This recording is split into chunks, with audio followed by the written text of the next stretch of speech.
நடிகர் விஜய் மகன் ஜேசன் சஞ்சய் இயக்கும் பெயரிடப்படாத படத்தில் சந்தீப் கிஷன், பாரியா அப்துல்லா நடிக்கிறார்கள். பொதுவாக வாரிசுகள் படம் இயக்கும் போது அந்த படத்தில் அவரின் அப்பா அல்லது அவரின் உறவினர்கள் அந்த படத்தில் கௌரவ வேடங்களில் நடிப்பது உண்டு.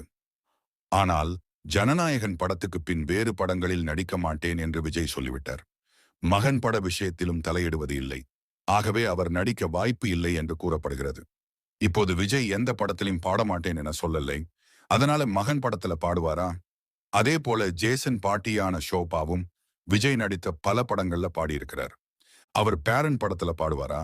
ஜேசன் தாத்தாவான இயக்குனர் S.A. சந்திரசேகர் பல படங்கள்ல நடித்து வருகிறார். அவர் பேரன் படத்தில் நடிப்பாரா? அல்லது குடும்ப உறுப்பினர்கள் யாருமின்றி தனது படத்தை ஜேசன் இயக்குவாரா? அவரே ஒரு சில சீன்களின் வருவாரா என்பது கேள்வியாக இருக்கிறது. விஜயை பிடித்தவர்கள் சேனலை சப்ஸ்கிரைப் செய்துவிட்டு பெல் ஐகானை